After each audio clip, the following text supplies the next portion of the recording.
अस्सलाम वालेकुम, good morning as well. और ये हम लोग क्वेश्चन मार्क के साथ इसलिए कह रहे हैं, ये क्वेश्चन मार्क हमारे आपको चेहरों पर नजर आ रहा है कि नहीं आ रहा? देखिए इसलिए हो रहा है, एक्साइटमेंट के साथ रोजाना क्रिकेट की बात शुरू करते हैं क्योंकि जाहिर है पाकिस्तान की सीरीज हो रही है। It is an important series and although we have lost the series, लेकिन हमारी एक उम्मीद तो थी ना, और अभी भी पता नहीं अभी है कि नहीं है, कि एटलीस्ट जो तीसरा टेस्ट रह गया है, सीरीज हार गए तो एटलीस्ट निकले तो वहां से जरा अच्छे नोट पे, और अच्छा एक टेस्ट हम भी जीत के देख लेंगे कैसा होता है। लेकिन कुछ ऐसे आसार नजर नहीं आ रहे, और इसलिए मैं और अब्दुल्ला अभी टॉस कर रहे थे कि क्या हमें क्रिकेट से स्टार्ट करना चाहिए कि नहीं, लेकिन करना चाहिए। अच्छा मेरी बात सुने, आपको पता नहीं क्यों उम्मीद थी तीसरे से? मुझे अगर थी उम्मीद दुआ तो की जा सकती है, दूसरे से जरूर थी। पता है ये दुआओं वाला मामला भी ना बड़ा ऑब्सोलीट लगने लगा है। ये पाकिस्तान क्रिकेट टीम से मुताल्लिक जब हम बात करें ना, क्योंकि कहीं तो आपको दवा भी करनी पड़ती है ना दुआ के साथ। जब दवा है ही नहीं और सिर्फ दुआओं का ही आसरा है तो फिर क्या परफॉर्मेंस की उम्मीद रखें? अब समझ आ गई कि हमें क्या टेंशन थी कि हम ये बात ये स्टार्ट करेंगे तो क्या होगा। Obviously we want the day to start on a good note, but चूंकि ऑस्ट्रेलिया में दिन पहले शुरू हो जाता है तो उन्होंने नोट हमारे लिए सेट कर दिया। अब 7 रन पे हमारी पहली विकेट गिर चुकी थी, 4 पे तो 2 आउट, उसके बाद 4 पे 2 आउट हो गए थे। अलगर्ज ये कि 47 रन जब तक हमारी टीम ने बनाए, जो कि हमने ही बैटिंग का फैसला किया था, हमारे 4 खिलाड़ी पेवेलियन लौट चुके थे। और ये सिडनी की पिच रिवायती तौर पर बैटिंग के लिए पहली इनिंग में साजगार ही समझी जाती है। ये फैसला भी किया गया, लेकिन उसके बाद नतीजा आपके सामने। रिजवान के 88 रन भी किस काम के, जब हमारे साइम अयूब माशाल्लाह बेचारे बच्चे ने पहली दफ़ा ही अपना मतलब टेस्ट कैप पहनी, डेब्यू किया और 0 पर वो आउट हो गया। बहुत से लोगों का वैसे ये बहुत से पता नहीं, सिक्कू का तो नहीं, लेकिन बहुत से लोगों का ये तज्जिया भी था और ये मशवरा भी था कि इमाम को ही तीसरे में खिला लें क्योंकि सीरीज तो हम हार चुके हैं। नहीं, और जैसे कहते हैं ना, एक दफ़ा वंस एंड फॉर ऑल फैसला हो जाता है ना, वो वंस एंड फॉर ऑल फैसला हो जाता है, ताकि एक मुकम्मल फैसला हो जाता कि हाँ, क्योंकि अब इस बच्चे को ऑस्ट्रेलियन कंडीशंस में लाकर डेब्यू कराना, खैर अल्लाह करे कि आगे बेहतर परफॉर्म करे। अच्छा, और इस परफॉर्मेंस से इस पे कोई ठप्पा ना लगे, उसकी कोई गारंटी नहीं है, क्योंकि हम एक सेकंड में ठप्पा भी लगा देते होते हैं। मतलब इतनी उम्मीदें डालते हैं किसी पे और इतनी उम्मीदें लगाते हैं, और उसके बाद when they can not pull through for whatever reasons, हमेशा तो नहीं होता, तो फिर वो ठप्पा भी हो जाता है। इन एनी केस ये जो टेस्ट डेब्यू कैप जो थी, ये वो वाले मनाजिर देखने में I do too, and also because we had been speaking about him, और बड़ी हाई होप्स, और ऑलमोस्ट वही वाली बात होगी ना कि टोटल इन्हिसार इसी बच्चे पे किया जा रहा था कि तू ही आके बचाएगा, लेकिन ऐसा हुआ नहीं। वो आके उसने कहा खुदाफिज में जा रहा हूँ। ऑल द बेस्ट जी। वो आए ही और चले ही गए बेचारा बच्चा। हाँ, मतलब बाबर ने भी बाय द वे 26 रन ही बनाए हैं सिर्फ। हाँ, बाबर ने भी तो खास कुछ किया नहीं है। Actually Rizwan made 88 of 103 balls, so अगर कहा जा सकता है कि किसी की बेहतर इसमें परफॉर्मेंस थी तो शान मसूद जो कैप्टन है उन्होंने 35 रन बना लिए। चले 35 भी बना लिए, जहां लोग 0 और 1 और 2 पे आउट हो रहे हैं वहां 35 भी बना लिए। तो शान मसूद और रिजवान ने फिर भी कुछ कर दिया, if that's what you want to call it, otherwise match तो शान एक्चुअली जो थे ना, उन्हें एक चांस भी मिला था, नो बॉल पे आउट हुए, उसके बाद 5 रन का भी इजाफा ना कर पाए, क्योंकि यूजुअली होता है ना, अगर आपको इतना बड़ा चांस मिल जाए, कप्तान भी आप हों, तो फिर आप बस आपका फिर कॉन्फिडेंस आ जाता है आप में, और आप में कोई और ही कुव्वत और ताकत आती है, उसके बाद आप लगे रहते हैं और डटे रहते हैं, लेकिन ये भी नहीं हो पाया। So, which is क्या हम कहें, अफसरदा हैं, बस यही है, बस जो अफसरदा ना हो, मेरा ख्याल है बस यही है, it is how it is। हाँ, मैं तो कहती हूँ इस पे। अच्छा जी, सिकंदर बख्त हमारे साथ मौजूद हैं, याया हुसैनी भी हमारे साथ हैं। याया हुसैनी भी हमारे साथ मौजूद हैं। सिकू, आप जरा बताइए, आपसे शुरू करते हैं। हम क्या कहना चाहेंगे इस मौके पे? आपके तासुरात हम बहुत इंटरेस्टेड हैं जानने में। जी सिकंदर। देखिए, डे 1 से मैं कह रहा हूँ कि आप रिजवान को खिलाएं, ठीक है, इसलिए कि पिछली दफा उसने खेला, उसने साबित कर दिया। देखिए, जो आप टफ सीरीज खेलते हैं ना, जब मैंने क्रिकेट का मेरा एक्सपीरियंस है, जिंदगी भर हमने क्रिकेट ही खेली और कुछ नहीं किया, बातें नहीं की हैं, क्रिकेट खेली है। तो जो सीनियर खिलाड़ी होता है, जब टफ मैचेस होते हैं, टफ मुकाबले होते हैं ना, उसके अंदर आपको सीनियर्स को खिलाना पड़ता है और आपको जूनियर्स को नहीं। मैंने साइम के लिए मना किए जा रहा था, मैं कह रहा था कि साइम को ना खिलाएं आप, मैं तो सरफराज को खिलाना चाह रहा था ताकि वंस फॉर एंड ऑल उसका भी डिसाइड हो जाए। कि कल मेरे इंटरव्यू था वहाब साहब से मैंने पूछा सरफराज का, तो उन्होंने कहा कि अगर वो रन्स करेगा तो रहेगा। मैं ये पूछना भूल गया, इतने जल्दी सवाल हो रहे थे कि वो खेलेगा तो रन करेगा ना, यानी कि अगर वो नहीं खेलता रन तो क्या वो सारे वक्त रिजर्व में रहेगा? ये भी गलत था।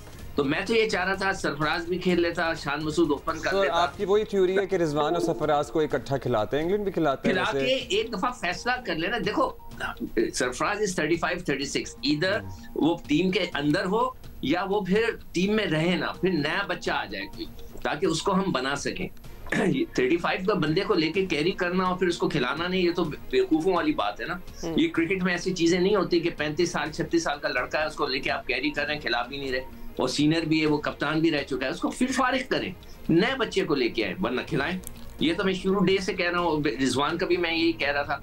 आज कोई आउटस्टैंडिंग बॉलिंग नहीं हुई है शुरू के अंदर। पहले ओवर के अंदर अब्दुल्ला शफीक ने बाहर की गेंद को चेस कर गए, बाहर थी गेंद, तकरीबन 5वीं स्टंप पे थी, वो खेल गए जाकर।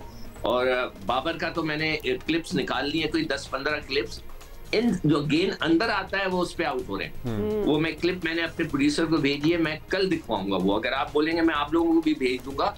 उस क्लिप में देखिएगा, और आज जो आउट हुआ है उसको भी लगा दे उसके साथ, तो सारी जो गेंदें अंदर आती हैं उस पे वो आउट हो रहा है। तो यू वेरी राइट, बाबर जो है वो पिछली काफी बारियों से एक ही तरह ही आउट हो रहे हैं, ऑलमोस्ट एज इफ वो पकड़ी गई है वो बात। ऑस्ट्रेलियाई कप्तान ने ही पाकिस्तानी सुपरस्टार को सीरीज में 3 दफा आउट कर दिया है। पैट कमिंस की हम बात कर रहे हैं, मतलब व्हिच इज सैड, क्योंकि हम तो यही चाहते हैं सब के बाबर की भी फॉर्म वापस आए, वो कोई बड़ा स्कोर बनाए, कोई सेंचुरी लगाएं, कोई 150 लगाएं, कोई 200 लगाएं। या साइम अयूब को डेब्यू, पता है we really felt bad for the young man, क्योंकि उसका डेब्यू ऑस्ट्रेलिया में मुश्किल कंडीशंस हैं, एक होता है डेब्यू बड़ा फ्रीली आपका, okay there is a chance और आप डेब्यू करते हैं, डेब्यू वैसे आसान जगह पे हो सकता था। हाँ लेकिन एग्जैक्टली एक डेब्यू वो होना कि उसको सारा रिस्पांसिबिलिटी मलबा जो है नॉट रियली मलबा डाला है किसी ने नहीं, बट स्टिल इन टाइमिंग्स में उसका डेब्यू क्यों बनता था?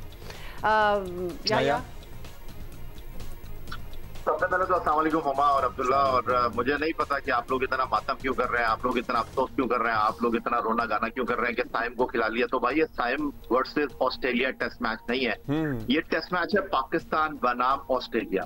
आप 2 टेस्ट मैच हार चुके हैं, रिचो बेनो कादिर ट्रॉफी जो है वो आपके हाथ से निकल चुकी है, और आपने जिसको ड्रॉप किया है उसने 4 इनिंग में पाकिस्तान के लिए 94 रन किए थे, पहली इनिंग में 62 किए थे, अगली 3 इनिंग में उसने 32 रन किए थे, 10-10 और 12, और इस बुनियाद पर आपने उसको टीम से ड्रॉप किया और साइम अयूब को आपने मौका दिया। और साइम अयूब जो है वो किसी का भतीजा नहीं है, किसी का भांजा नहीं है। साइम अयूब जो है वो अंडर 16, अंडर 19 और उसके बाद एक प्रोसेस के साथ पाकिस्तान क्रिकेट का पार्ट बना है। इस साल first class, last year first class की फाइनल में उसने सेंचुरी की, डबल सेंचुरी की, तारीख रकम की, और एक प्रोसेस के साथ वो पाकिस्तान टीम का हिस्सा बना। अगर आप उसको पहले टेस्ट मैच में इमामुल हक की जगह उतार देते तो फिर मैं आपकी बात को अंडरस्टैंड करता कि आपने जो है वो ज्यादती कर दी, एक सीनियर की जगह उसको मौका दे दिया। आपने उसको पूरा प्रॉपर तरीके से जो है वो टीम के साथ जो है वो एडजस्ट किया, और आपने उसको पर्थ में नहीं खिलाया, आपने उसको वोलंगाबा ब्रिस्बेन पर नहीं खिलाया, आपने उसको टेलर मेड सिचुएशन में खिलाया है। ये जो सिडनी की पिच है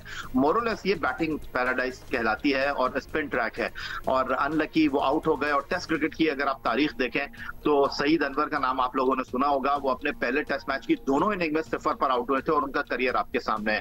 ग्राहम गुश टेस्ट क्रिकेट के एक टेस्ट मैच में सबसे ज्यादा रन स्कोर करने वाले खिलाड़ी हैं। एक टेस्ट की एक इनिंग में उन्होंने 333 रन किए, एक इनिंग में उन्होंने 133 किए, एक टेस्ट मैच में सबसे ज्यादा रन स्कोर करने वाले खिलाड़ी हैं। तो हो गया, अनलकी रहे, आउट हो गए। जहां तक आप अब्दुल्ला शफीक की बात कर रहे हैं वो अनलकी रहे। आपको ये बात अंडरस्टैंड करना चाहिए कि ये जो ऑस्ट्रेलिया का बॉलिंग अटैक है, इनके क्रेडिट पर मोरलेस 1000 विकेट है।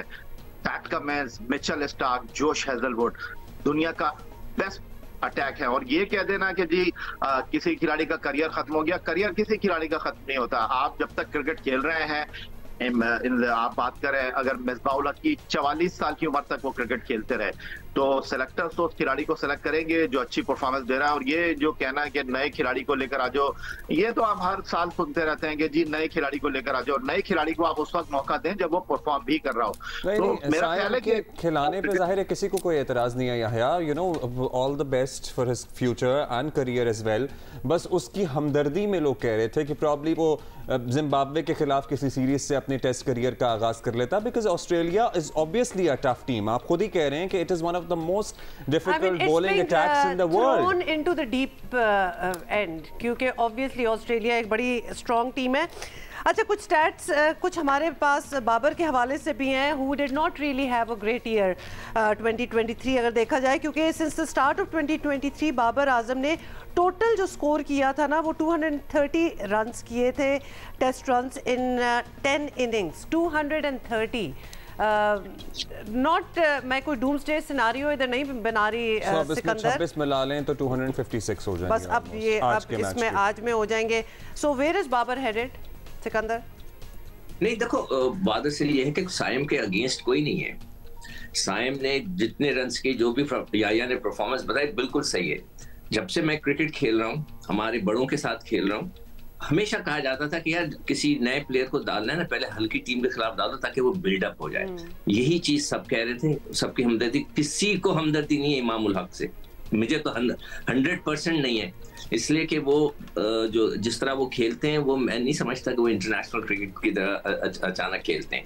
और ये एक असूल होता है कि जब 35 साल का एक खिलाड़ी हो जो कप्तान भी रह चुका है, उसको आप बाहर बिठा के रखें, उससे बेहतर होता है कि नौजवान खिलाड़ी को भेज के उसको डेवलप करें।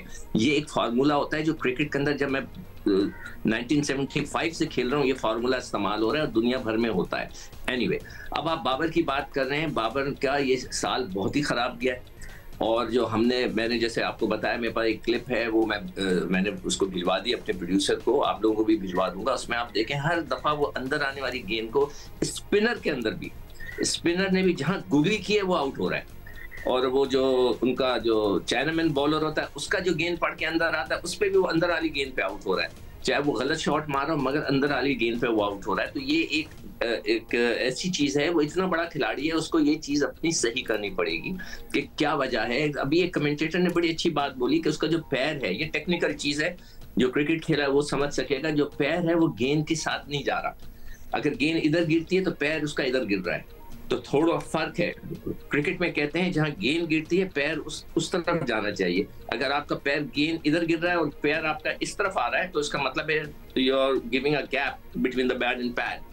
तो ये एक बड़ा अच्छा पॉइंट उसने बताया, और मैं गौर कर रहा था कि वाकई उसका जो पैर है वो मिडिल स्टंप की तरफ आ रहा है, अगर गेंद ऑफ स्टंप से पड़ के अंदर आ रही है तो वो थोड़ा सा उसमें उसको फॉल्टी हो रहा है। तो यार what do you think Babar, क्योंकि हम जाहिर है वो सुपरस्टार हैं, he is one of the greatest batters of the current times, बड़ा प्रेडिक्टेबल हो गया है दुनिया के बॉलर्स के लिए उनकी परफॉर्मेंस रीड करना, कि उन्हें पता है कि बाबर किस तरह की गेंद पर। सिकू आपके पास भी दोबारा आएंगे, याया से इनपुट ले लेते हैं इसी पॉइंट पे, एग्जैक्टली जो आपने बात की है कि बड़ा प्रेडिक्टेबल हो गया है बॉलर्स के लिए बाबर को रीड करना कि भाई वो तो ये करेगा और हम यहाँ पे इसको आउट कर देंगे, या अदरवाइज बस उनका अच्छा टाइम नहीं चल रहा है। होता है क्रिकेट में अब्दुल्ला कभी कभी ऐसा कि आप बहुत उम्मीदों के साथ जाते हैं और तवक्कुआत पर आप पूरा नहीं उतरते। तो बाबर आजम की 5 इनिंग हो गई है, 150 नहीं है इस सीरीज में, और उनके क्रेडिट पर सिर्फ 100 रन हैं। तो जितने बड़े वो खिलाड़ी हैं, जितना बड़ा उनका नाम है, तो ये परफॉर्मेंस उनके शायाना शान बिल्कुल नहीं है। जहां तक आप टेक्निकली बात कर रहे हैं, तो जो क्रिकेट खेला है तो बाबर आजम से ज्यादा तो क्रिकेट नहीं खेला, लेकिन बाबर आजम बार बार ये गलतियां कर रहे हैं। जो क्रिकेट खेला है वो मोहम्मद हफीज है, जो इस वक्त पाकिस्तान टीम के डायरेक्टर हैं। जो क्रिकेट खेला है वो इस वक्त चीफ सिलेक्टर हैं, जो बाबर आजम को मुंतखब कर रहे हैं। अब ये तो नहीं हो सकता कि बाबर आजम जो है आप उनको बिल्कुल डिस्कार्ड कर दें। गलतियां आदमी करता है तभी आउट होता है, गलतियों से कोई मुबर्रा नहीं होता, और ये टेक्निकलिटीज है, इससे आप कोई दो राय नहीं है।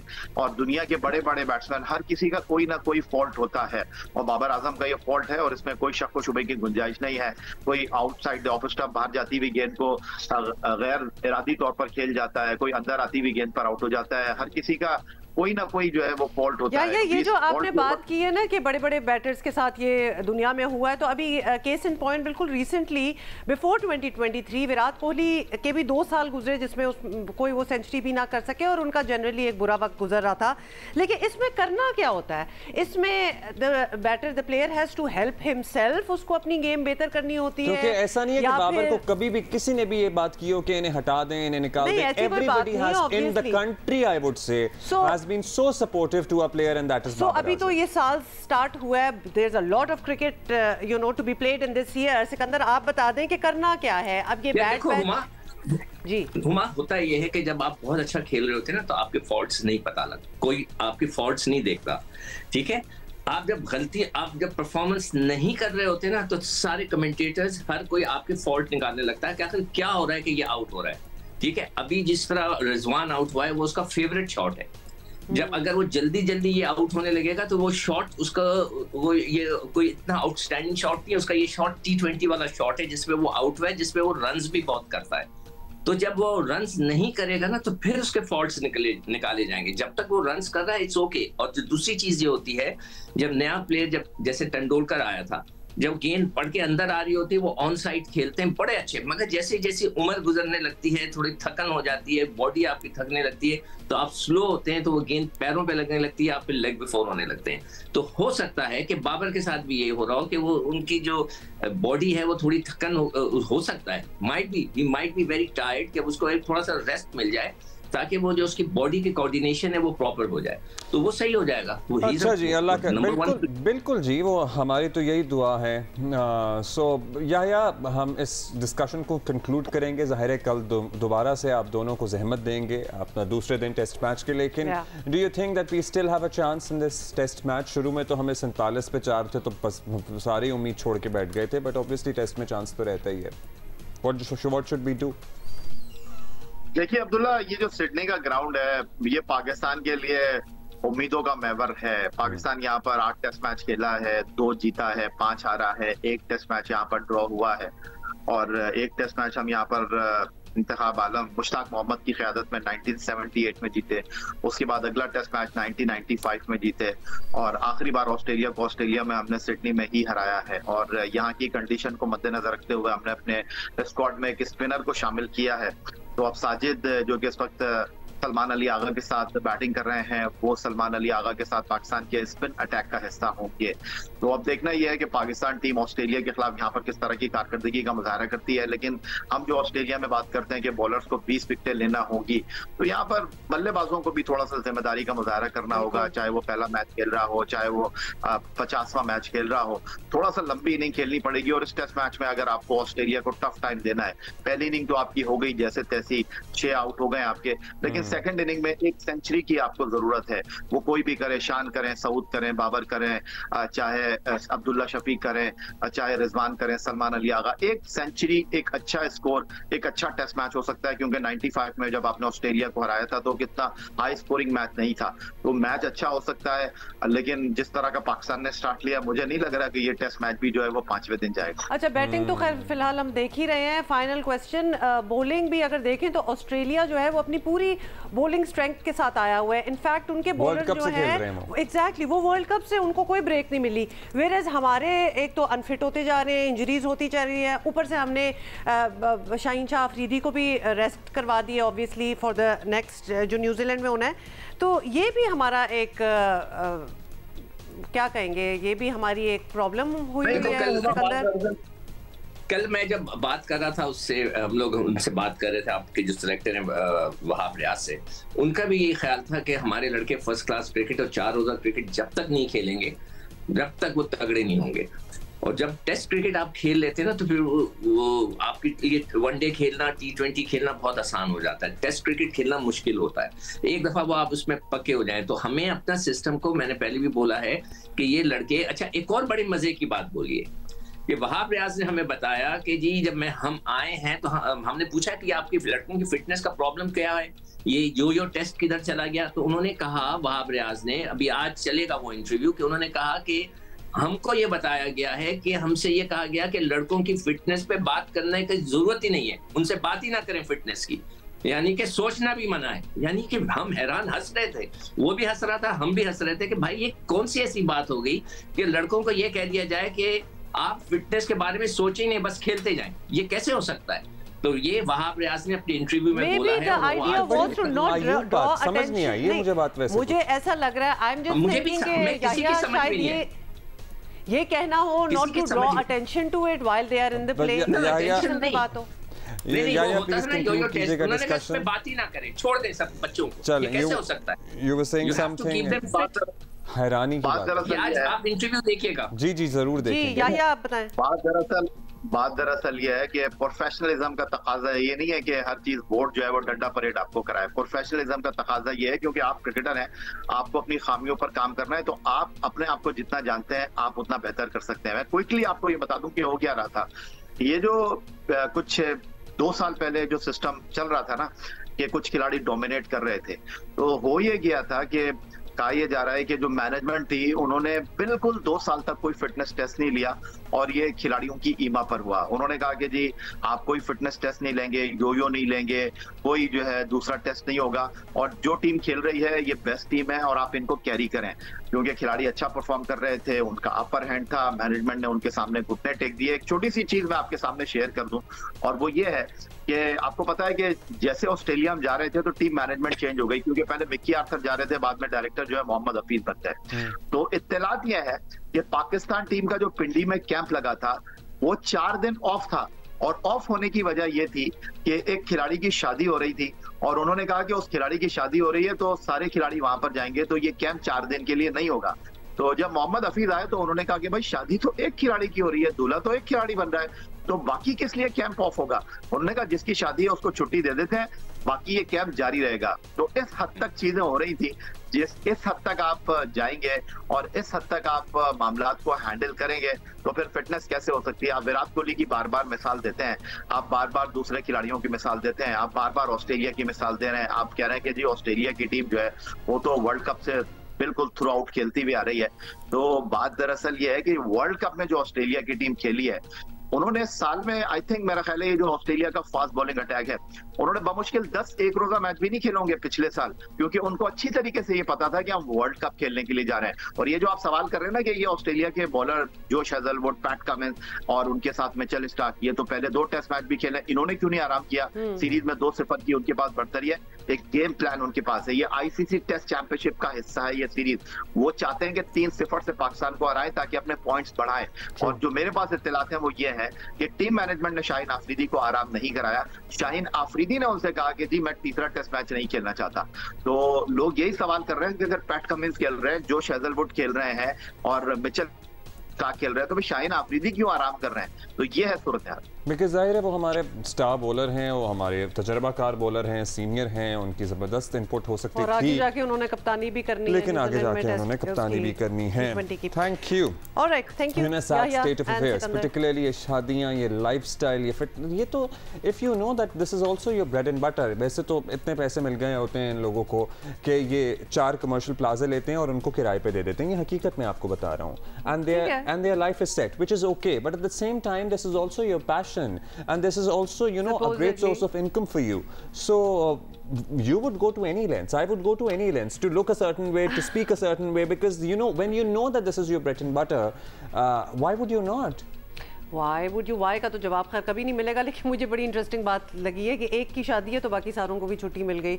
मतलब ये कितनी कोई स्कूल टाइप बातें होती है ना कि मतलब वी वांट अ छुट्टी एंड ऑल दैट। प्रोफेशनलिज्म नहीं है। जापान के विजुअल्स आ रहे हैं सामने और लिटरली दिल दहल रहा है, लेकिन फिर भी जितना बड़ा ज़लज़ला आया, बहुत ज़्यादा तबाही हो सकती थी किसी भी डेवलपिंग या अंडर डेवलप्ड कंट्री में, लेकिन 55 हलाकतें हुई, विच इज स्टिल सैड। लेकिन क्या नौयत थी इस अर्थ को, भाई क्या नौयत थी। और can we just remind you कि जापान जो है वो दुनिया में जितने अर्थ को एक सह चुका है या सहता है, एंड जितना इक्विप्ड है to withstand you know earthquakes, वो दुनिया में और कोई जगह ऐसी नहीं है। बिकॉज यहाँ बाय सम स्टैंडर्ड साल में 1500 अर्थक्वेक्स आते हैं, लेकिन ज़्यादातर ऐसे होते हैं जो महसूस भी नहीं होते, और फिर जो बड़े बड़े आते हैं उनकी वीडियोस में हमने देखा है, जैसे कि इस अर्थक्वेक में कि बिल्डिंग्स जो थी वो लिटरली स्वे कर रही थी अब्दुल्ला, जैसे वो झूम नहीं रही होती उस तरह, और फिर वापस अपनी जगह पे आ जाती थी। लेकिन एपिसेंटर जो था, everything is built with the right material, कि खुदा न खास्ता वो बिल्डिंग कोलैप्स भी हो इसी तो वजह कम से कम हलाकतें हो, भारी चीजों का, कंक्रीट का कम इस्तेमाल होता है, फोम का इस्तेमाल होता है, you know a lot of flexibility होती है उनकी, फ्लेक्सिबिलिटी तो होती ही है। हैविंग सेड दैट, जो एपिसेंटर था जहां जापान में ये आया, वहां बिल्डिंग्स गिरी हैं, वहां घर गिरे हैं, वहां इंफ्रास्ट्रक्चर डैमेज बहुत हुआ है। हलाकतें जो हुई हैं वो अभी तक का फिगर 55 बताया जा रहा है। ये देख लें, कुछ तस्वीरों से आपको अंदाजा हो जाएगा। बट अब्दुल्ला आप बिल्कुल मैं आपको ये दिखाता हूँ, ये पूरी गाड़ी जो है, वो जो इससे पहले वाला शॉट था, घर उसके ऊपर गिरा हुआ है, लेकिन गाड़ी फिर भी पिचकी नहीं है। हाँ, क्योंकि वो घर का वो वेट भी नहीं है ना, हर चीज लाइट होती है। हम एक बड़ा जो राइट पिलर है गाड़ी का, इट इज स्टिल इंटैक्ट। हाँ, बड़ा अनफॉर्चुनेट है and to you know begin the year with such a massive earthquake. अच्छा, उसके बाद अगले दिन क्या हुआ, विच इज़ यस्टरडे, एक प्लेन कोलिजन, बल्कि क्रैश क्या कहेंगे, कोलिजन हुआ है दो जहाज़ों का। एक जहाज़ लैंड कर रहा था, एक जहाज़ टेक ऑफ कर रहा था। बड़ा जो एयरबस था उसको आग लग गई, सारे पैसेंजर्स 300 थे, हाँ, सारे पैसेंजर्स बच गए, बड़े ऑर्डरली तरीके में उन्होंने इवैक्यूएट किया। हाउएवर जो छोटा जहाज़ था उसमें 6 ही लोग थे और 5 जो थे they passed away because of this collision. लेकिन back to back आप सोचें कि जापान में What a tragic start to the new year. Very I must say कि अभी वो हम जापान के फायरवर्क्स की भी बात कर रहे थे ना। हाँ, हमने जिस दिन स्टार्ट किया तो है ऐसा लग रहा है कि कोई धमाका सा ही हो रहा है। हाँ, न्यूक्लियर का हमने बात की थी, लेकिन who would have thought, by the way who would have thought में आपको ये बता दें कि ये प्रेडिक्शन हुई थी इस अर्थक्वेक की भी। एक खातून हैं जो मुझे इस वक्त उनका नाम नहीं याद आ रहा, जो कि अपेरेंटली बहुत सालों से बड़ी एक्यूरेट प्रेडिक्शंस कर रही हैं ज़लज़लों की, और उन्होंने इसी ज़लज़ले का इसी दिन की प्रेडिक्शन की हुई थी। लेकिन आपको पता है प्रेडिक्शंस वगैरह होती रहती हैं, but this is the reality. इसके बाद सुनामी वार्निंग्स भी आई हैं, लेकिन थैंकफुली उस तरह सुनामी मतलब उस तरह हाई वेव्स नहीं हुई। लेकिन जो वीडियोज़ वहाँ से आ रही हैं ख़तरनाक वीडियोज़ हैं। मैं तो कहती हूँ इतना कामली लोगों ने कैसे बर्दाश्त कर लिया। खैर, आप you don't really have another option जब इस किस्म की कोई आफत आ जाती है, तो you have to deal with it.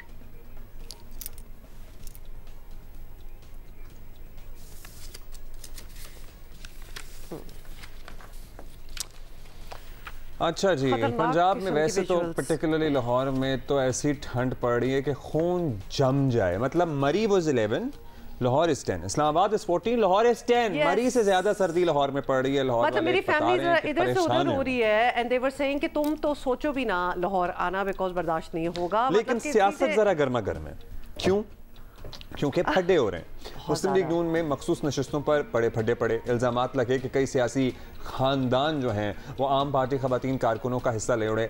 अब जनरल नशस्तों पर टिकटों के लिए पार्टी में लिटरली लड़ाइयाँ चल रही हैं, खींचातानी रस्साकशी उरूज पर है। मियां नवाज शरीफ भी परेशान हो जाते हैं, कभी एक उम्मीदवार का मुंह देखते हैं तो फिर दूसरे का देखते हैं, और फिर मनाना भी कितने लोगों का होगा ना, तो समझ नहीं आती। एक अनार है 100 बीमार हैं, कैसे बांटे। अच्छा, आम तासुर ये है कि नून लीग हुकूमत बनाने जा रही है और यूं टिकटों के उम्मीदवार जो हैं वो बरसात में कुंभों की तरह नमूदार हो रहे हैं। Did I say it correctly? How many days has it been that Abdullah is coming up with these unique muhavras? नहीं, मतलब एक अनार 100 बीमार कौन सा? एक अनार 100 बीमार नहीं था, वो तो हम सारों ने सुना। वो ये खंबों का क्या था? नहीं, खंबे नहीं है बरसात में। ये द स्नेल, द इंसेक्ट्स जो के कुंभियों की तरह mushrooms. Basically ये हो क्यों रहा है? I don't know what is this. अच्छा चलिए, जो भी है कह दिया, वैसे ये नहीं पता कि क्या था। तो सोने पर सुहागा ये है कि इस्तेकाम पार्टी जो एक और पार्टी बनी है ना, IPP, उससे सीट एडजस्टमेंट ने टिकटों की तकसीम का मामला और भी पेचीदा और मुश्किल बना दिया है। और दूसरी जमात के उम्मीदवारों को एडजस्ट करे तो अपने नाराज कहीं रोहिल असगर नाराज हैं, कहीं अयाज सादिक इनके सामने हैं, कहीं तलाल चौधरी, नवाब शेर वसीर एक दूसरे से बस मुकाबला करना बाकी है। नवाब शेर वसीर PTI छोड़कर आए हैं, शहबाज शरीफ ने उनसे पार्टी टिकट का वादा कर रखा है। मरियम नवाज का वोट तलाल चौधरी के हक में है। तलाल चौधरी ने पार्टी के लिए ना सिर्फ 5 साल की नाअहली भुगती है, बल्कि वो मीडिया पर भी नून लीग का हर मौके पर दिफा करते थे। नारोवाल में एहसन इकबाल, दानियाल अजीज में बयानबाजी की हद तक तो मुफाहमत हो गई है, मगर टिकट पर झगड़े की सुई वहीं अटकी हुई है। गुजरात में काफ लीग को ज्यादा नशिस्तें देने पर लीगी क़यादत आज़ाद इलेक्शन लड़ने के पैगाम दे रही है। एक केओस है, घमसान का रन पड़ा हुआ है। मैं बता रहा हूँ आपको। ना बताएं मुझे please. Raees Ansari, bureau chief, Geo news Lahore, हमें जरा इनसाइट देंगे। अच्छा, अभी होंगे हमारे साथ, आ जाएंगे थोड़ी देर में। लेकिन किसका क्या रंग था? घमसान। आप मुझे कंफ्यूज नहीं करें। अच्छा okay fine, I will not confuse. लेकिन कहने का मतलब है कि काफ़ी आमने सामने लोग हो गए हैं। ऑब्वियसली जिन्होंने PTI छोड़ी, फिर उन्होंने दूसरी जमातें ज्वाइन की, फिर समझौते हो रहे हैं, तो उनको कुछ वादे तो दिए होंगे ना। अब उन वादों को पूरा करने का वक्त आ गया है। लेकिन जो अपने साथ इतने अरसे से खड़े थे, उनका क्या करेंगे? This is a very tough question answer. Seat भी निकालनी होती है और कुछ भी रखना होता है। हमेशा वजन उस तरफ भी जाना जरूरी होता है जहां सीट निकलने के ज्यादा चांसेस हो। जाहिर है, हु वांट्स टू लूज? किसी को खुश करने से कई गुना ज्यादा अहम बात है कि सीट निकले। तो उसमें फिर बड़ी असलियतें भी आ जाती है ना, फिर कभी कभार लगता है कि टिकट उसको दे दो दूसरा जो शायद हमारी पार्टी का नहीं है, लेकिन एडजस्टमेंट में बिकॉज उसके चांसेस ज्यादा हैं कि वो सीट फिर हमारे पास ही आएगी। कॉम्प्रोमाइज सैक्रिफाइसेस करने पड़ते हैं कि देखें it is the number which matters for case in point Talal Chaudhry, आप okay tell it to him जो ऑलरेडी अपनी नाअहली भुगत के अब आए हैं कि ओके फाइन, उनको क्या पता था कि मेरे आगे ये कंपटीशन पड़ा होगा।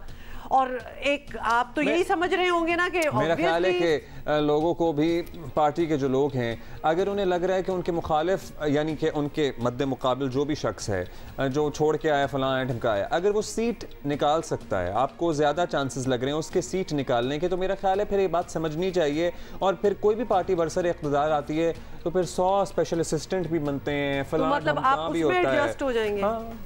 रईस अंसारी साहब हमारे साथ मौजूद हैं। रईस साहब, हम इससे पहले कुछ तो हमने बताया कि भाई कौन वर्सेस कौन चल रहा है आजकल लाहौर में। ज़ाहिर है कॉम्प्लिकेटेड सिचुएशन तो हो जाती है बिकॉज पार्टी वांट्स के सीट निकालें, एज इन सीट जीतें, लेकिन ज़ाहिर है लॉयलिस्ट भी हैं, एडजस्टमेंट्स भी हैं, बड़ी बड़ी कौन सी लड़ाइयाँ चल रही हैं टिकटों की तकसीम में।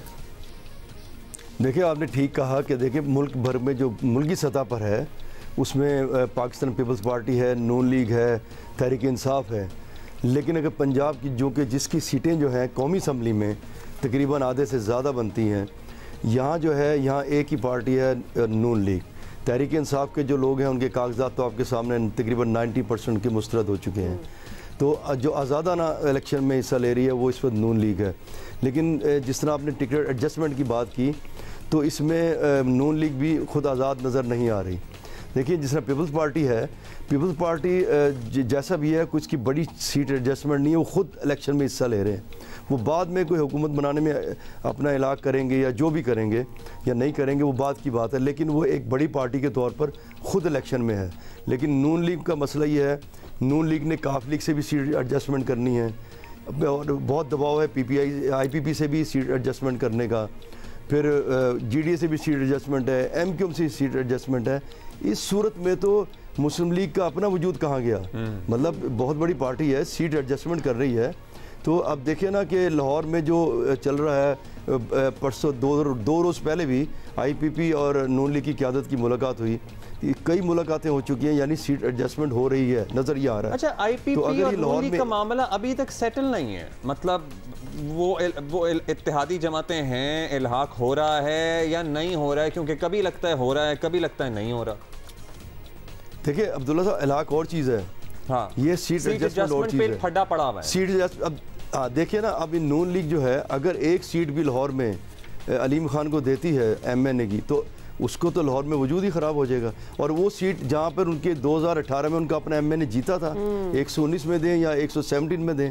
और दूसरी बात यह है कि जो दावा करती है अपना IPP के जो रहनुमा से मेरी बात होती है, वो कहते हैं हमें तो 13-14 MNA की सीट्स मिलेंगी, तो फिर तो नून लीग के पास तो कुछ भी नहीं रहेगा।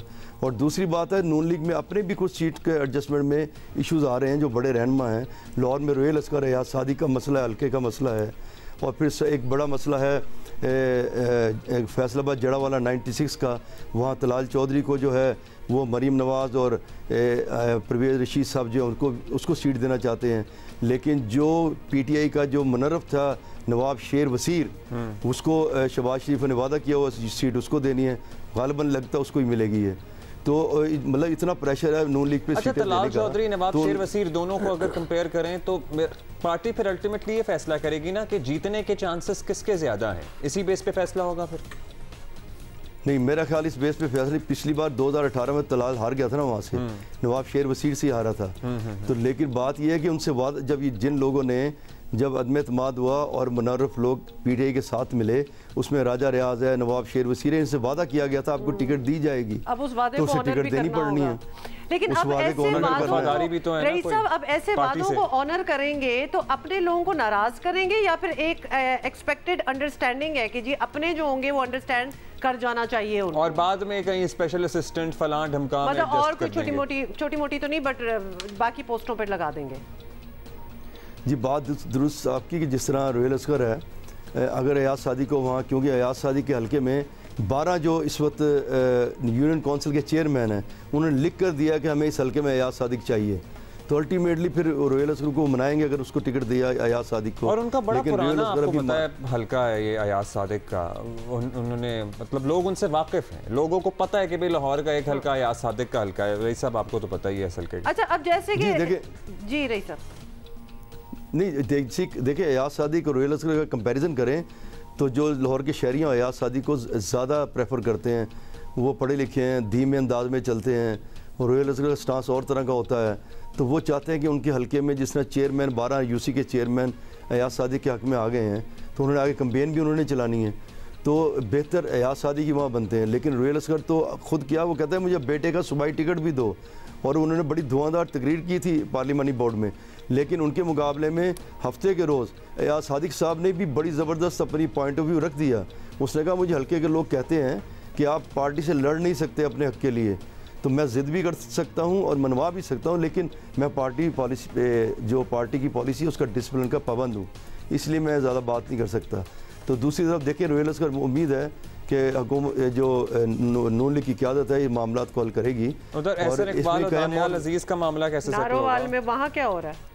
देखिए ये भी बड़ा अहम मामला है। दानियाल अजीज़ का हल्का जो NA-75 है उसके नीचे एक अवैस कासिम को टिकट दिलवाना चाहते हैं, लेकिन उसमें स्टांस जो है ना एहसन इकबाल का ठीक है कि वो आदमी 2 बार जो है वो पार्टी से वफादारी चेंज करके गया है, तो उसको टिकट नहीं बनता। वो पहले अपने बेटे का चाहते थे, लेकिन उन्होंने उसके जो नीचे PPF 54 एहसन इकबाल ने अपने कागज़ जमा करा दिए हैं।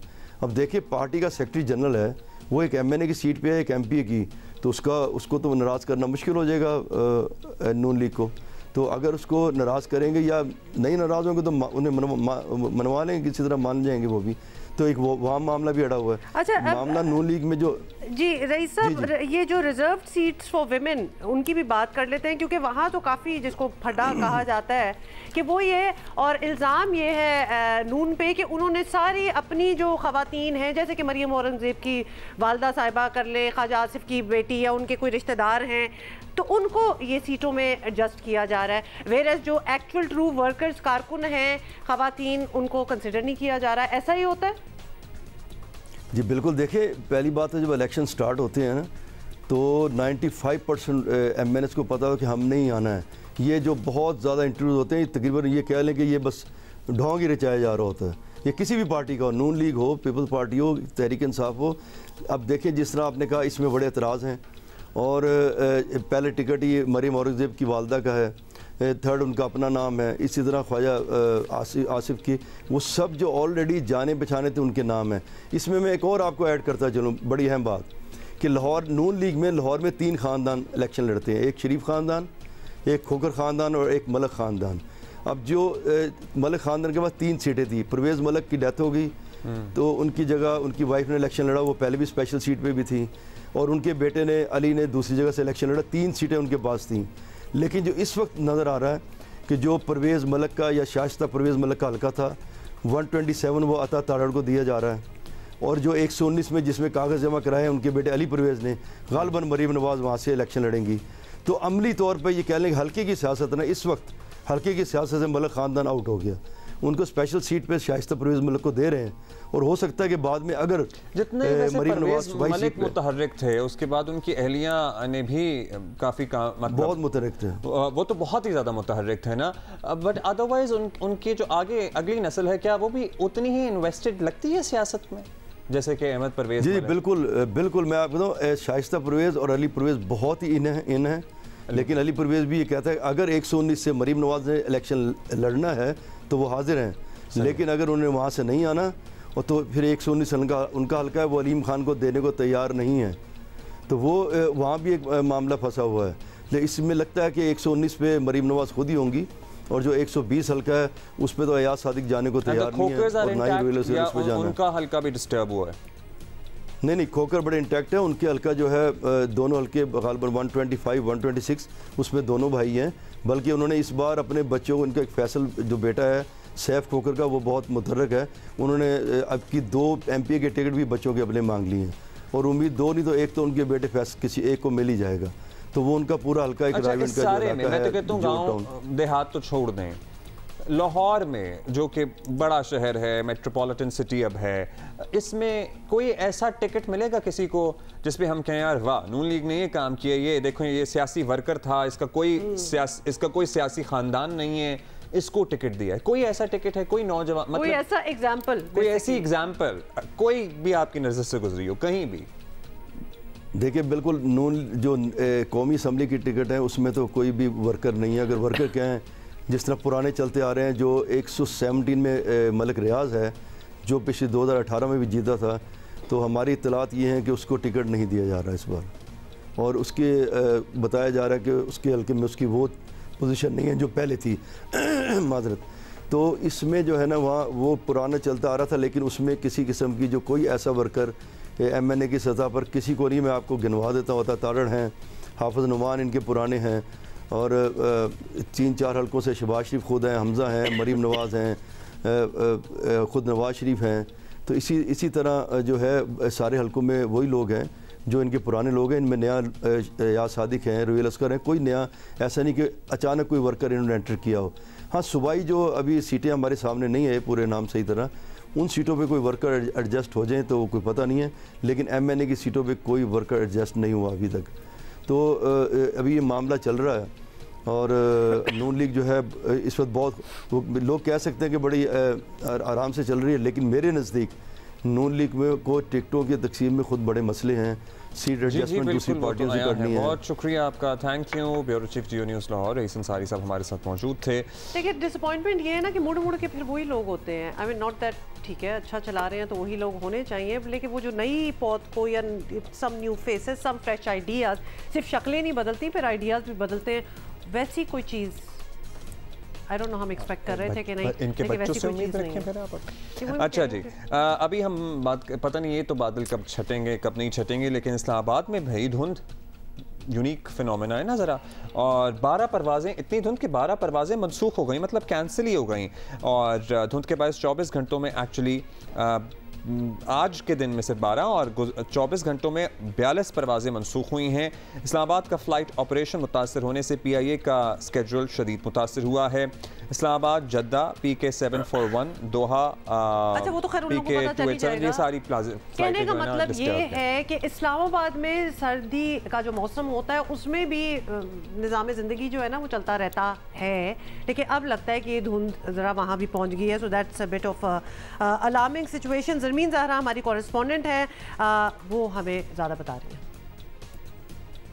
जी, गुज़िश्ता 2 रोज़ से इस्लामाबाद में धुंध का सिलसिला जो है वो जारी है। ख़ास करके सुबह और रात के औकात में इतनी शदीद धुंध पड़ रही है कि लोगों का गाड़ी चलाना जो है वो खासा मुश्किल हो गया है। महकमा मौसमियात का सिलसिले में बताना है कि ये वेदर पैटर्न है। महकमा मौसमियात का कहना है इस मौसम को कोई नाम तो नहीं दिया जा सकता, लेकिन इसे एक तवील खुश्क दौरानी का मौसम कहा जा रहा है। एक फोक शीट बन चुकी है जो कि पहले पंजाब के मैदानी इलाकों में खिता पटोहार तक अब यहाँ पर पहुँच चुकी है। इस्लामाबाद में 2 रोज़ से ये धुंध का सिलसिला जो है वो जारी है। महकमा मौसमियात का बताना है कि अगर जनवरी में भी बारिशें नहीं होती तो वेदर शीट जो है जनवरी में भी बरकरार रहेगी। महकमा मौसमियात का बताना है क्योंकि जनवरी के पहले हफ्ते में अलबत्ता बारिश होने का इम्कान मौजूद नहीं है। इस तरह हमने देखा कि दिसंबर में भी बारिशें जो है वो रिकॉर्ड नहीं की गई। अलबत्ता हर साल दिसंबर में बारिशें होती हैं। गुज़िश्ता 5 साल का अगर मैं डाटा बताती चलूँ तो गुज़िश्ता 5 सालों के दौरान 14.1% दिसंबर के महीने में बारिशें रिकॉर्ड की गई हैं, और जनवरी में 95% तक बारिशें जो हैं वो रिकॉर्ड की गई हैं। अलबत्ता अब तक कोई बारिश नहीं हुई है, खुश्क सर्दी चलती आ रही है, जिसकी वजह से नज़ला, खांसी, बुखार, बहुत ज़्यादा बीमारियों में भी इस्लामाबाद में इजाफा देखा गया। इस्लामाबाद में भी भाई बारिशों का इंतजार है। बारिश वैसे भी सर्दी में नहीं हो रही है जितनी एक्सपेक्ट की जाती है। इसी वजह से हमारी कीनू की फसल भी मुतासिर हुई है। आगे चलकर टाइम मिला तो जरूर उस पर भी बात करेंगे। बड़ा खूबसूरत रहा था वैसे सब कुछ। जुनैद जट हैं जिनकी वीडियो पता नहीं हमें सैकड़ों लोगों ने फॉरवर्ड कर दी। भाइयों और बहनों बुला लिया है जुनैद जट को। तो Junaid, how are you? Welcome back to Geo Pakistan. हम कहेंगे कल हमारी बात अधूरी रहेगी, कैसे हैं आप? जी अल्हम्दुलिल्लाह ठीक ठाक, आप सुनाए कैसे हैं? हाँ, अब लग रहा है कि आप हमारे लाहौर स्टूडियो में बैठे हुए हैं। तो कल ही हम ये बात कर रहे थे और बहुत सी बातें कर गई थी। लेट अस रीविजिट कि आपकी इंस्पिरेशन क्या है, ये सिंगिंग का शौक कहाँ से आया, किसको सुनते हुए आप बड़े हुए? सिंगिंग का शौक़ बस शुरू से ही था, लेकिन मैं चाहता हूँ कि बस कुछ अब बनना है, क्योंकि शुरू से जब बचपन में था तो बस ऐसे ही शौक लगा कि एक सिंगर को सुना अरिजीत सिंह को, तो शौक लगा तो मैंने कहा चलो बस मैं भी इसी तरह शुरू, अगर वो कर सकता तो मैं भी कर सकता हूँ, तो बस इसी तरह शौक तो गाना आता है ना, तो आपने फिर अपने अंदर भी डिस्कवर कर लिया कि गाना आपको भी आता है, वरना हम ना बन जाते सिंगर, कोई भी बन सकता। तो आपकी जो जॉब है उसमें बहुत ज़्यादा ड्राइविंग भी इन्वॉल्व है, तो गाड़ी चलाते चलाते फिर अकेले गुनगुनाते हैं, कहाँ रियाज का टाइम कब मिलता है?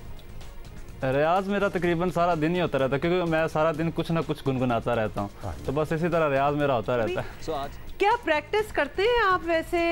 क्योंकि कुछ गाने तो गा सकता है इंसान, कवर्स कर सकता है, कुछ बड़े टेक्निकल हो जाते हैं, आप अपने आप को खुद को मुश्किल में डालते हैं कि मैं मज़ीद बेहतर गाऊं, और अगर ये गा लूं तो ये ज़्यादा ज़रा मुश्किल हो जाएगा, ये सब कुछ चलता है? जी काफ़ी सॉन्ग्स हैं जो मुझे लगता है कि मुश्किल है, लेकिन जो मुझे मुश्किल चीज़ लगती है मैं उसी चीज़ को टारगेट बनाता हूँ। मैं कहता हूँ कि ये मुश्किल है तो मैं मुश्किल क्यों है, मुश्किल कोई भी चीज़ काम नहीं होता, बस अपने अंदर एक हिम्मत, एक जज्बा होना चाहिए उसको करने का, तो कोई भी काम मुश्किल नहीं होता। तो जुनैद सीखने का सोचा है? क्योंकि अब आपको पता है कि जिस लेवल की गाने जो आपको पसंद हैं वो बड़े रियाज और बड़े पक्के सिंगरों ने गाए हैं, सीख के लोग आते हैं, गाते हैं।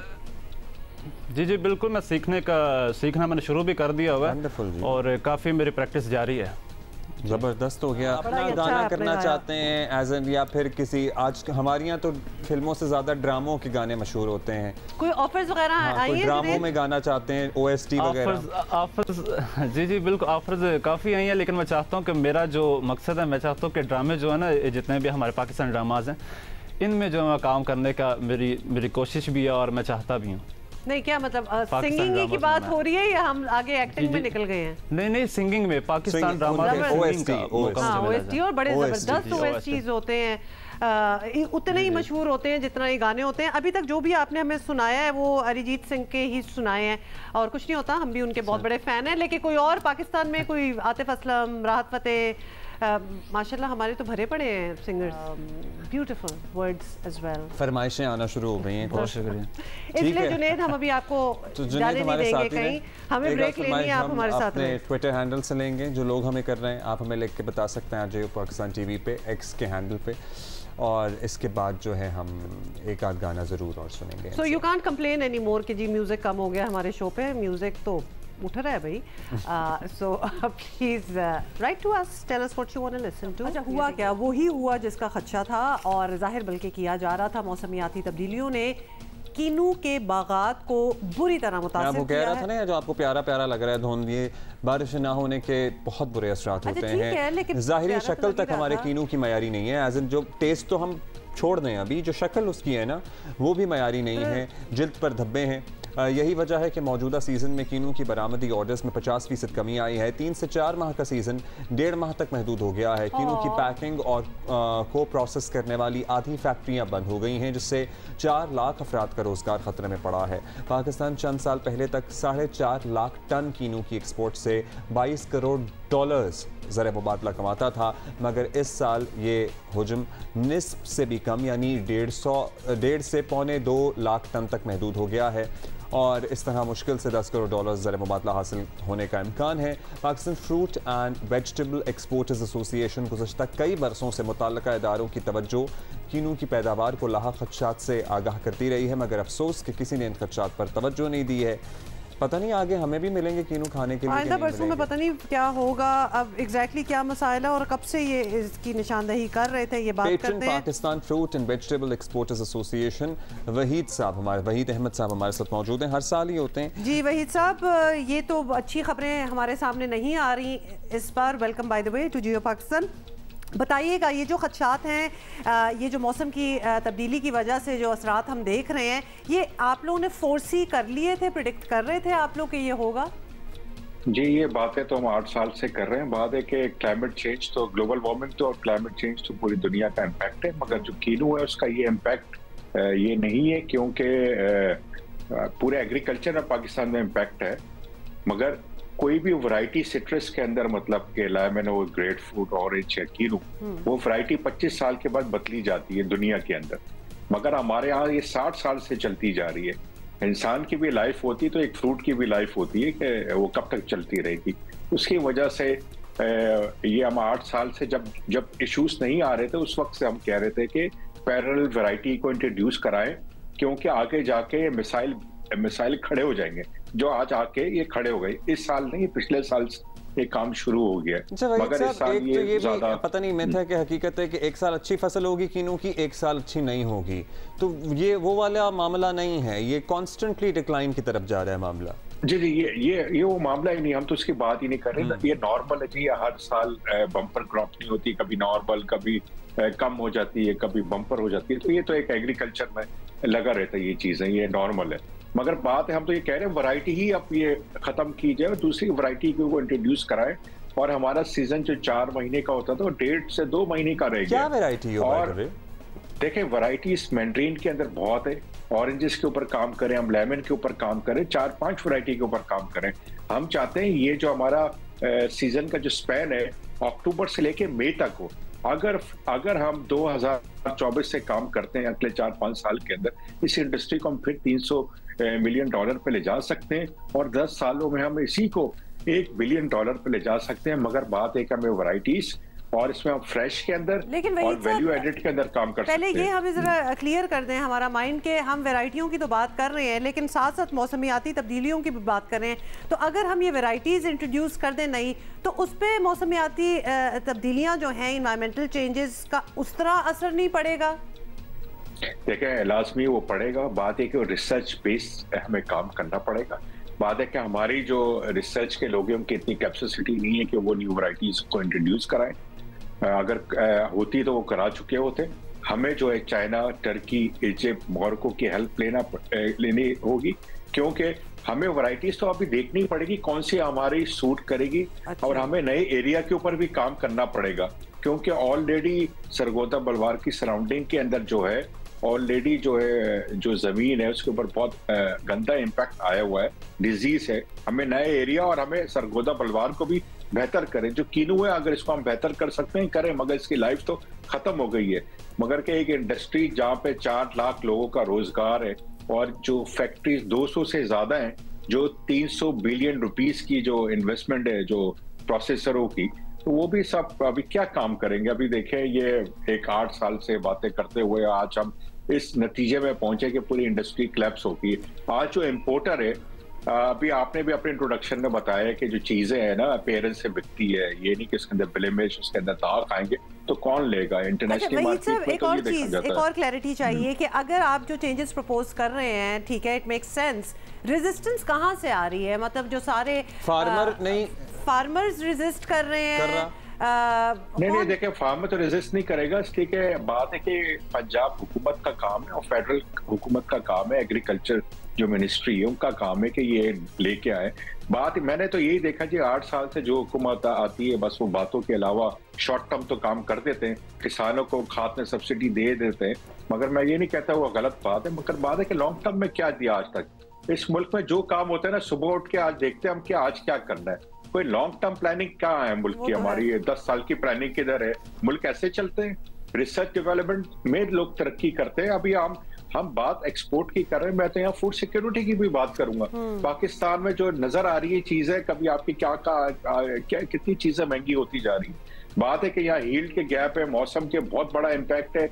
हम जो वाटर मैनेजमेंट हमारे पास है नहीं, हम फ्लड सिस्टम पूरे पाकिस्तान में कर रहे हैं। सारा काम हुकूमतों पे भी डाल देते हैं। हमारी एग्रीकल्चर यूनिवर्सिटियां हैं, हमारे स्टूडेंट्स हैं, हमारे जो लोग करोड़ों के प्रोसेसिंग प्लांट्स लगा सकते हैं, वो थोड़ा सा खुद भी तो रिसर्च कर सकते हैं, दुनिया से एक्सपर्ट हायर कर सकते हैं। उनकी क्या कंट्रीब्यूशन है? वो भी नहीं चाहते होंगे ना कि उनके कारोबार ठप हों। नहीं जी, हम तो इसके लिए रेडी भी कि हम साथ इन्वेस्टमेंट देखें। जो भी रिसर्च होती है ना, वो कोई प्राइवेट सेक्टर नहीं कर सकता। ये हुकूमत को इन्वॉल्व होना पड़ेगा इसके अंदर। इसलिए कि आज ये हो रहा है कि अगर हम ना अगर कोई हम मतलब के दरख्त भी मंगाएं बाहर से इंपोर्ट करने के लिए, उसके भी हमें परमिशन नहीं देते। हम बात करते हैं नेशनल फूड सिक्योरिटी से, भाई ये तो हमें आने दें। इस मुल्क के अंदर कौन सा डिजीज रह गया जो नहीं है अभी इस मुल्क में? बात है कि हम कहते हैं जो हमारे मुल्क जो है, जो अमेरिका, टर्की, इनसे हमें इंपोर्ट करने दे। आपने हमारे हाथ वहां भी बांधे हुए हैं, तो मतलब कि हम क्या करें? अगर हम तो रिसर्च नहीं कर सकते, जो आपने यूनिवर्सिटी की बात की है, दुनिया में कोई भी मुल्क के अंदर एकेडमिया ही रिसर्च करके आगे इंडस्ट्री को पास ऑन यूनिवर्सिटी और एकेडमिया को फंड हुकूमत नहीं करती हैं for research purposes. You right. मगर हम तो खुद भी तैयार है ऐसे इंडस्ट्री, इसलिए के बाद है कि हमने इसी से कमाना, इसी में लगाना है। लॉन्ग टर्म तो यही होता है कि इंडस्ट्री भी आके इन्वॉल्व हो इसके अंदर, वरना काम नहीं चल सकता। मगर बात यह है कि आप हम तो तीनों की बात कर रहे हैं ना, आप किसी चीज की भी बात कर लें, या वीट की बात कर लें, आप शुगर केन की बात कर लें, आलू की बात करें, किसी चीज की भी करें, सब में यही इश्यूज है।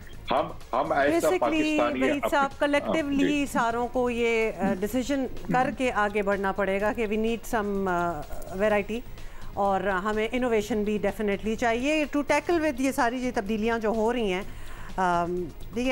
Thank you so much for being here. आम इंतखाबात में 5 हफ्ते रह गए। इलेक्शन कमीशन अपनी तमाम तर तैयारियों में मसरूफ है। सियासी जमातें मुहिम चला रही हैं। देखिए कुछ मतलब इतने कोई दम नहीं नजर आ रहा, फिर भी सब तैयार हैं ही एक्सेप्ट मौलाना फजलुर रहमान, क्योंकि वो अभी भी समझते हैं कि नहीं हो रहे इंतखाब, मतलब एटलीस्ट वो चाह रहे हैं कि ना हो इलेक्शन। बार बार कह तो रहे हैं, क्या कह रहे हैं ये देखें। हम नहीं समझते कि इलेक्शन हो सकेंगे। उल्टा ये होगा कि अगर मौसम की वजह से हो या अमन व अमान की वजह से हो, टर्न आउट कम हो जाएगा। अगर लोग पोलिंग स्टेशन पर नहीं जाएंगे, ये धांधली का रास्ता को इलेक्शन कमीशन गौर तो करे इस बात पर, हमारी दरख्वास्त पर गौर तो करे। खुद फरमा रहे हैं चीफ इलेक्शन कमिश्नर साहब खुद कि 2 सूबों के अमन की सूरत हाल तशवीशनाक है, लेकिन हल क्या है, मैं दुआ को रहूँगा। अच्छा, मौलाना साहब वैसे काफ़ी देर से ये कह रहे हैं, ये अभी रिसेंट नहीं है उनकी बात, काफ़ी देर से उनके तहफ़्फ़ुज़ात हैं इलेक्शन के हवाले से। इस पर बात करेंगे। जमीयत उलमा इस्लाम फ़े के रहनुमा हाफिज़ हमदुल्ला साहब हमारे साथ हैं। हाफिज़ साहब, मौलाना फजलुर रहमान और आपकी पूरी जमात एक्चुअली ये कह रही है कि अमन व अमान का हाल अच्छा नहीं है, 8 फरवरी को इलेक्शन नहीं हो सकते, तो क्या ये बिल्कुल हतमी बात है या लचक रखी है कि हालात ठीक नज़र आएंगे तो मुकर्ररा वक्त पर इलेक्शन करा दिए जाएंगे? क्या ख्याल है आपका? बिस्मिल्लाहिर्रहमानिर्रहीम, बहुत शुक्रिया। देखिए, मौलाना फजलुर रहमान साहब बार बार ये कह चुके हैं कि सिक्योरिटी ख़तरात भी है, बदअमनी है। एक मौसम की बात वो बार बार करते हैं, क्योंकि मौसम सरमा में भी बालाई इलाकों से लोग शहरी इलाकों में आते हैं। तो जब बदअमनी हो, सिक्योरिटी ख़तरात हो, लोग घरों से न निकल सके वोट इस्तेमाल करने के लिए, वोट कास्ट करने के लिए, तो लाखों लोग वोट कास्ट करने से महरूम हो जाते हैं। फिर रिगिंग का ख़तरा है। तो जब इलेक्शन पे सवालात उठेंगे तो बेहतर ये है उससे पहले कि आप इलेक्शन में मुझे पुरअमन माहौल दें, या फ़र्ज़ करें 8 फरवरी को आप इलेक्शन करते हैं, जो एक आईनी तकाजा भी है और सुप्रीम कोर्ट का फैसला भी है। लेकिन क्या मौलाना फजलुर रहमान साहब का ये कंसर्न, मौलाना साहब का ये मुतालबा, मौलाना साहब का ये चीख व पुकार के वोटर को, शहरियों को और JUI की क़यादत को सिक्योरिटी दे, पुरअमन माहौल दे, क्या इलेक्शन को साफ और शफाफ बनाने के लिए, इलेक्शन को गैर जानिबदार बनाने के लिए, इलेक्शन को इस किस्म का इलेक्शन बनाना ताकि कल कोई सवालात ना उठे, उसके लिए अमन ज़रूरी नहीं है। पुरअमन माहौल देना वोटर और शहरी को ज़रूरी नहीं है। सियासी पार्टी और सियासी पार्टी के वर्कर को अमन और सिक्योरिटी देना ज़रूरी नहीं है। पुरअमन फ़िज़ा मुहैया करना सियासी क़यादत को। कल न परसों उनकी मौलाना साहब के काफ़िले पे हमला हुआ, मैं आपके सामने उस मस्तूक पर मुझ पर हमला हुआ।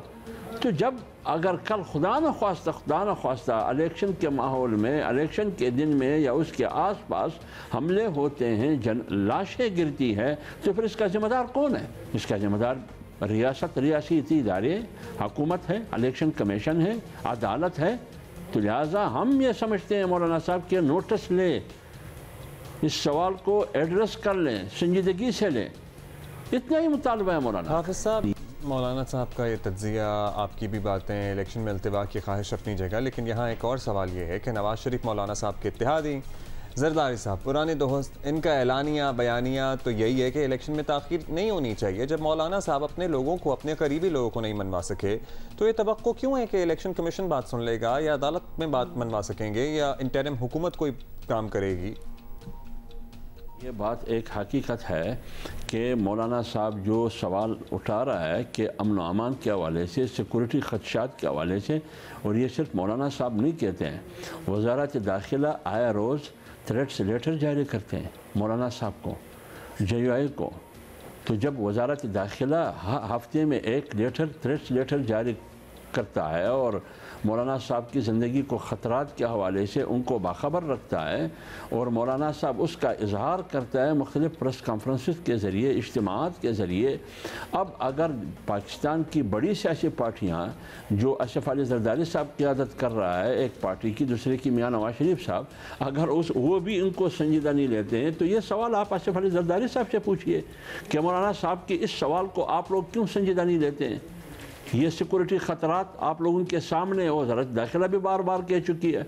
मियाँ नवाज शरीफ साहब पे अमलन क्यों मौलाना साहब की इन कंसर्न को और तहफ़्फ़ुज़ात को संजीदगी से नहीं लेते। ये आप मियाँ साहब से, पे अमलन की क़यादत से, पीपल्स पार्टी की क़यादत से उनसे पूछिए, मुझसे क्यों पूछते हैं। अगर खुदा न ख्वास्ता अल्लाह न करे कल कुछ हो जाए इलेक्शन से आगे पीछे, फिर तो आप सबसे पहले यही पार्टियाँ अफसोस करेंगी, रोएंगी। तो फिर रोने का फ़ायदा क्या है, अफसोस करने का फ़ायदा क्या है। इदारे रोएगी, अफसोस करेगी, क्यों सिक्योरिटी नहीं दी। उन्होंने बार बार सिक्योरिटी ख़तरात का इजहार किया, आप रियासत ने क्यों जिम्मेदारी अदा नहीं की, बस बात ख़त्म। इससे बात नहीं बनती है। लिहाजा हम ये कहते हैं कि रियासती इदारे हो, निगरान हुकूमत हो जो एक नाम की हुकूमत है, इलेक्शन कमीशन हो, अदालत हो, मौलाना साहब के तहफ़्फ़ुज़ात को, उनकी सवालात को सिक्योरिटी ख़तरात के हवाले से संजीदगी से लें। शुक्रिया हाफिज़ साहब, आपने अपना मौक़िफ़ रखा। अच्छा, हालात की जहाँ बात थी, कल से ख़बर ने मुझे बड़ा डिस्टर्ब किया। वज़ीरिस्तान में मीर अली में 6 हज्जाम, हेयर कटर्स, 6 नाई कत्ल, 6 एक बाज़ार में 6 की दुकानें थीं, उनको मार दिया। टेक अ वाइल्ड गेस कि क्यों हुआ होगा। मतलब कि एक अजीब और गरीब चीज़ें हैं। एनीवेज पे हम मज़ीद बात इसलिए नहीं करेंगे बिकॉज बात करना भी आपको पता है ना कि कितना ख़तरनाक हो जाता है कभी कभार। But we have a guest waiting for us, वो हमारा इंतजार कर रहे हैं। Junaid Jatt is with us and who is a social media viral sensation. Absolutely, बड़ी अच्छी उनकी आवाज़ है। जुनेद, हम वापस आ गए हैं आपके साथ। सोच लिया होगा ना कि आपने हमें कौन सा गाना सुनाना है क्योंकि टाइम कम है। जी जी जी, सोच लिया। किसका? पहले तो बताएं किसका। वो अरिजीत सिंह का कहते हैं तो वो सुना दो। तो वैसे पाकिस्तानी भी एक अहमद जहांजेब का गाना है, तो हम दोनों सुनेंगे। I love this song. Thank you so much for being with us. We'll see you all tomorrow. Have a great day.